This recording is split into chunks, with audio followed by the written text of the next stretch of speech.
My son stood in my driveway, threw a cardboard box of my belongings at my feet and said, "Dad, you had your chance. The house isn't yours anymore." I was 63 years old, standing in the rain, looking at a home I built with my own hands, locked out by my own blood. But let me take you back to where this started. My name is Frank Delaney.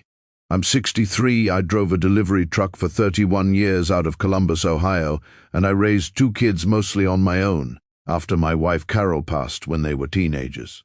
I'm not a complicated man. I like my coffee black, my Sundays quiet, and I never once raised my voice at my children, even when they deserved it. What I had, more than money, was a house.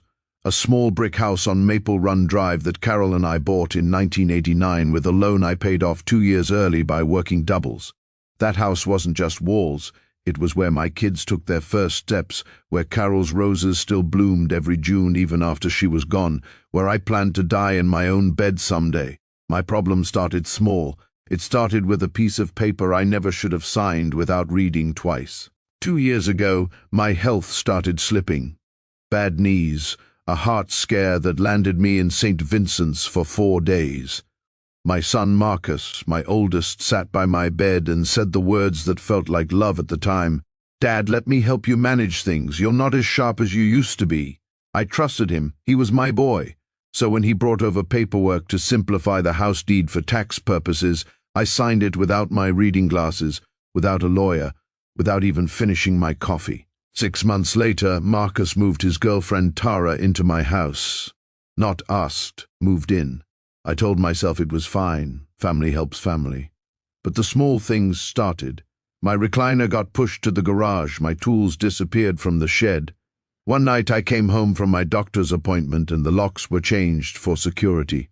I laughed it off. I told myself, this is still my house, my name is still on it. It wasn't. That's when I learned the truth.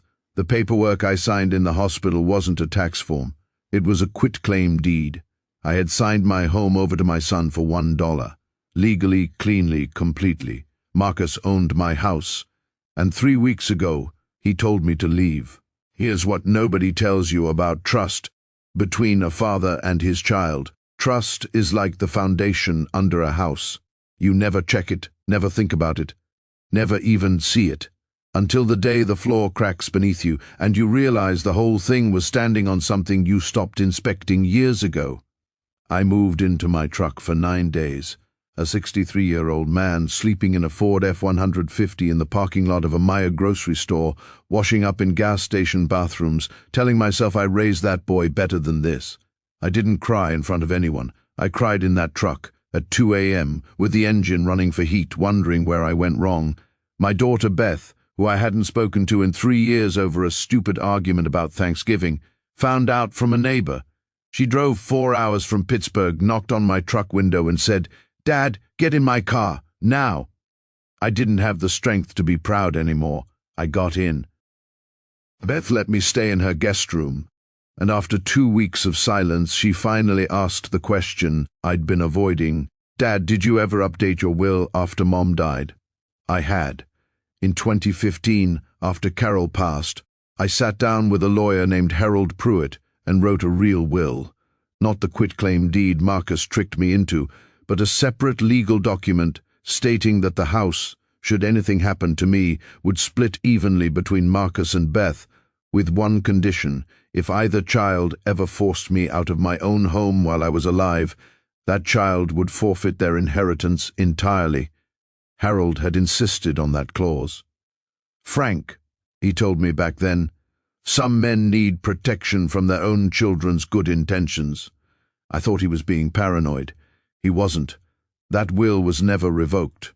Marcus knew about the deed I signed in the hospital. He never knew about the will sitting in Harold Pruitt's office safe, with that forfeiture clause still very much alive. I didn't sue my son. I didn't scream, didn't post about it online, didn't tell the whole family what he did.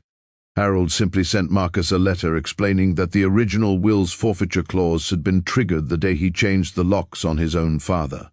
Marcus still owns the house. The quitclaim deed was legal, and I never wanted to fight that in court and drag our family through years of bitterness. But everything else, My pension beneficiary, my savings, Carol's wedding ring, the small life insurance policy I'd built up over 3 decades. All of it now goes to Beth alone. Marcus called me 4 months later. He didn't apologize at first, he just asked if I was doing okay. I told him the truth, I was doing better than okay. I had a small apartment near Beth now, my own name on the lease, my own key in my own pocket. I told him I forgave him because carrying anger at 63 is heavier than carrying boxes in the rain ever was. I didn't need to punish him, life has its own quiet accounting.